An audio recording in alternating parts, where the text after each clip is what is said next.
Assalamualaikum warahmatullahi wabarakatuh. Ketemu lagi dalam channel Pojok Geo. Pada video kali ini saya akan melanjutkan pembahasan materi pengetahuan peta, yaitu tentang proyeksi peta. Tapi ya, di mana proyeksi peta ini merupakan materi yang sering muncul di ujian-ujian PTN. Nah, seperti apa bentuk pembahasan materi peta pada kali ini? Yuk kita simak aja.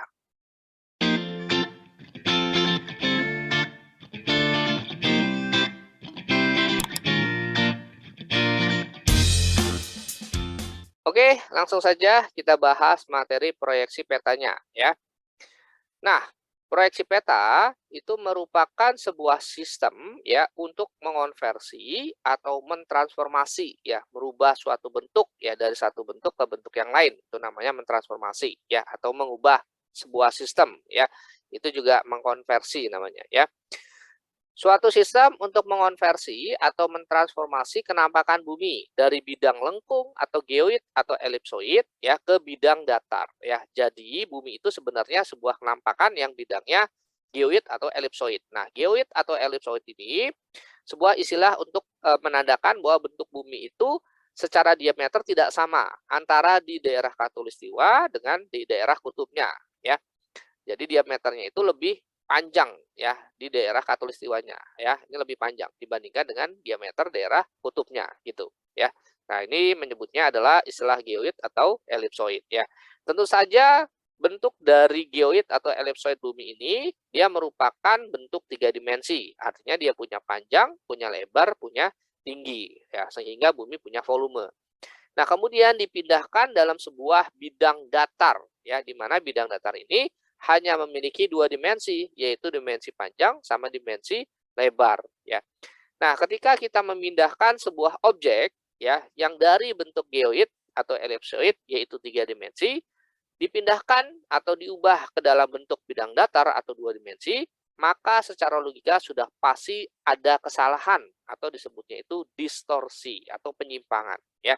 Karena yang tadinya tiga dimensi ya punya dimensi panjang, lebar, tinggi, kemudian diubah ya ke dua dimensi ya cuma yang punya hanya dimensi panjang sama lebar saja ya. Tentu saja ada distorsi atau kesalahan.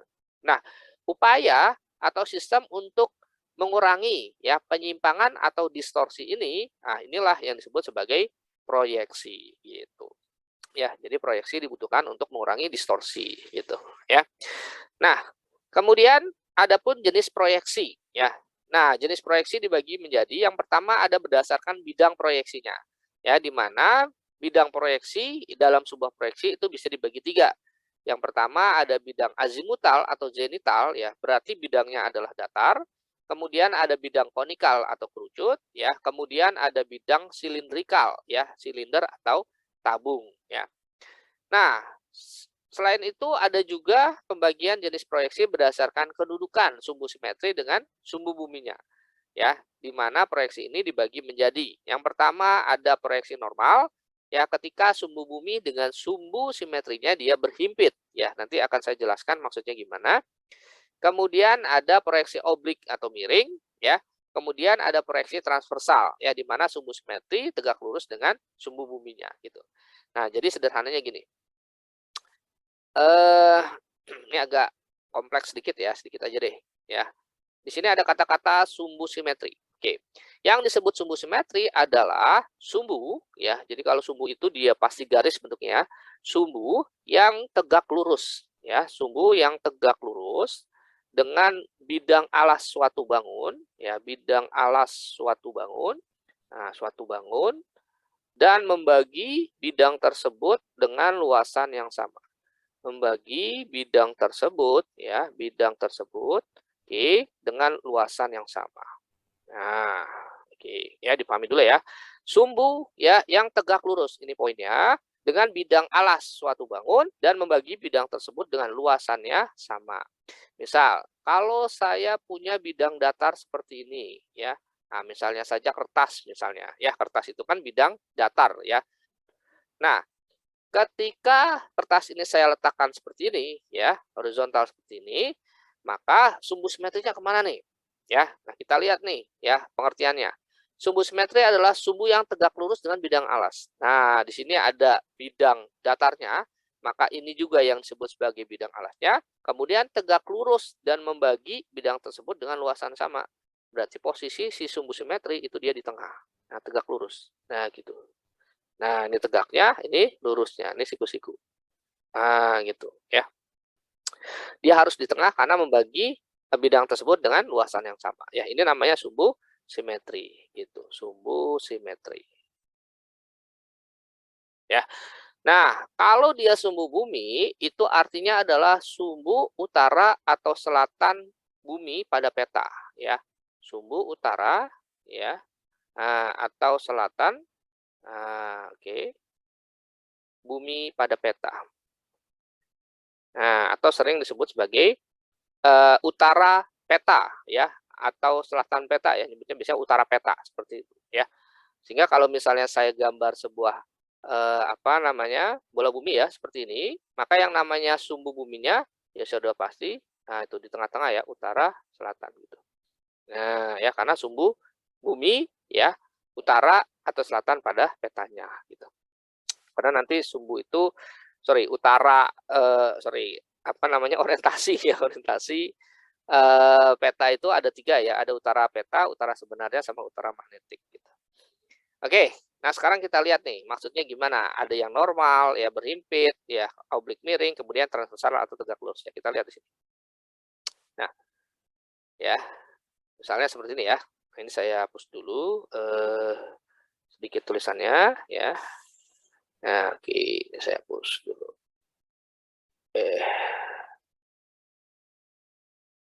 Oke, gitu ya. Ya. Ya. Nah, di sini ada azimutal, konikal, silindrikal. Ya, ini artinya adalah jenis proyeksi berdasarkan bidang tadi ya. Ada azimutal, zenital, ya, kemudian konikal, kemudian silindrikal. Ya. Nah, kemudian selanjutnya ada proyeksi berdasarkan kedudukan sumbu simetri dengan sumbu buminya. Ada transversal, oblik, normal. Ya. Nah, misalnya kita punya proyeksi seperti ini. Oke, proyeksi seperti ini. Ya. Nah, proyeksi seperti ini artinya adalah dia proyeksi azimutal, ya, bidangnya datar, gitu. Kemudian kedudukan sumbu simetri dengan sumbu buminya adalah normal yang ini. Nah, ya. Nah, maksudnya gimana kita lihat di sini ya. Azimutal bidangnya datar, ini datar, oke. Nah, ya, di sini bidang proyeksi yang datar seperti ini. Kemudian sumbu buminya kira-kira kemana nih? Ya, tadi kita sudah bilang, saya sudah bilang kalau yang namanya sumbu bumi itu sumbu utara atau selatan bumi pada peta, ya. Ini ada bumi, ya, maka sumbu buminya adalah ke atas atau ke bawah. Nah, di tengah-tengah ya, tepat di tengah-tengah. Nah, gitu ya. Nah, ya ini saya kasih merah, ini adalah sumbu buminya. Nah, sedangkan sumbu simetrinya saya pakai warna lain. Nah, ini ya. Sumbu simetri berarti dilihat dari bidang, ya, bidang alas. Ini ada bidang datar, ya. Kemudian tegak lurus, ya, membagi luasan yang sama tadi ya. Dia tepat di tengah-tengah. Nah, ini tepat tengah-tengah juga nih. Nah, yang biru ya, yang biru. Nah, gitu ya. Nah, ini namanya sumbu simetri, tepat di tengah-tengah juga. Nah, gitu ya.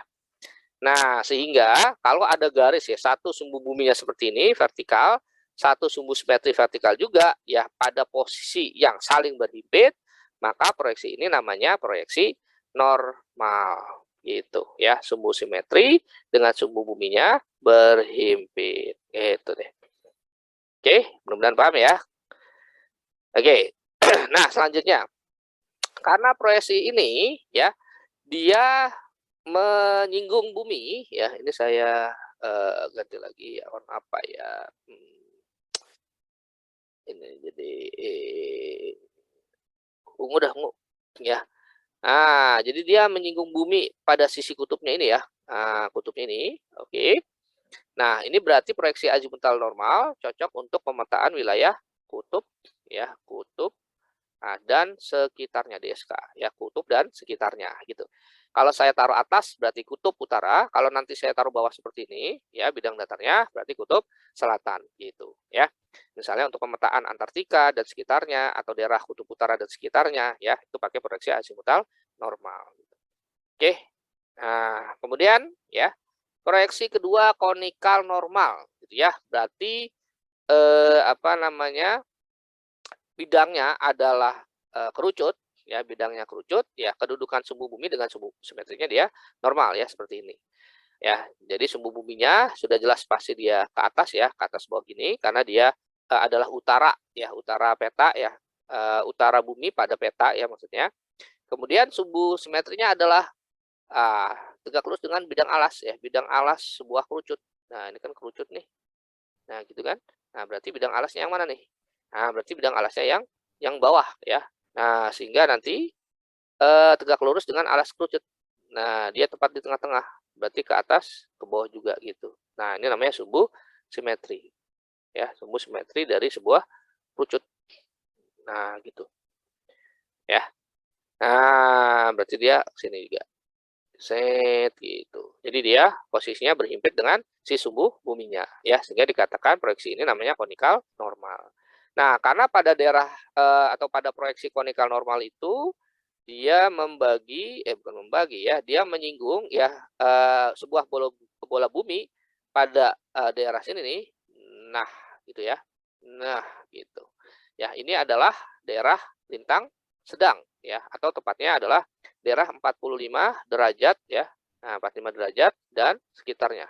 Nah, gitu ya. Misalnya kita ingin memetakan wilayah Eropa, Jepang, Korea Selatan, Amerika Serikat misalnya. Nah, itu tepat ya dengan menggunakan proyeksi konikal normal gitu. Ya, jadi proyeksi ini cocok untuk pemetaan daerah 45 derajat dan sekitarnya. Oke. Kemudian proyeksi silindrikal normal atau silinder normal ya. Nah, ini adalah proyeksi dengan menggunakan bidang silinder ya. Nah, kemudian kedudukan sumbu bumi dengan sumbu simetrinya dia berhimpit ya. Nah, ini sama juga tadi ya. Sumbu buminya tetap atas bawah ya. Karena kan utara bumi ya pada peta ya. Kemudian sumbu simetrinya dia tegak lurus dengan bidang alas suatu bangunnya ya. Nah, ini alas kerucut yang bawah ya, berarti tegak lurus dengan alas ini adalah sama juga nih di tengah-tengah ini juga ya, berhimpit juga dia. Nah, gitu. Ya, makanya disebut proyeksi silindrikal normal. Nah, proyeksi ini cocok untuk memetakan wilayah. Nah, ini ya yang menyinggung nih. Nah, gitu ya. Nah, ini berarti daerah ekuator atau 0 derajat gitu ya, atau khatulistiwa itu. Ups. Nah, ini daerah khatulistiwa.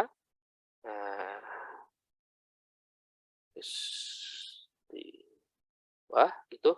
Nah, maka daerah khatulistiwa ya atau 0 derajat lintang dan sekitarnya itu dia diproyeksikan secara tepat gitu ya.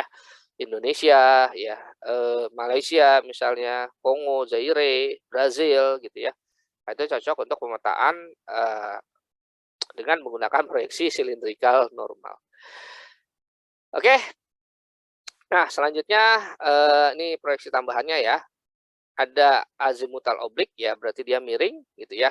Yang tadi taruhnya begini horizontal, nih miring ya, sehingga nanti sumbu buminya dia tegak ya seperti ini, sumbu simetrinya dia diagonal gitu ya. Nah, gitu. Oke, kemudian ada azimutal transversal ya. Nah, ini juga sama, sumbu buminya dia lurus begini, sumbu simetrinya dia tegak lurus ya. Nah, gitu. Nah, ya.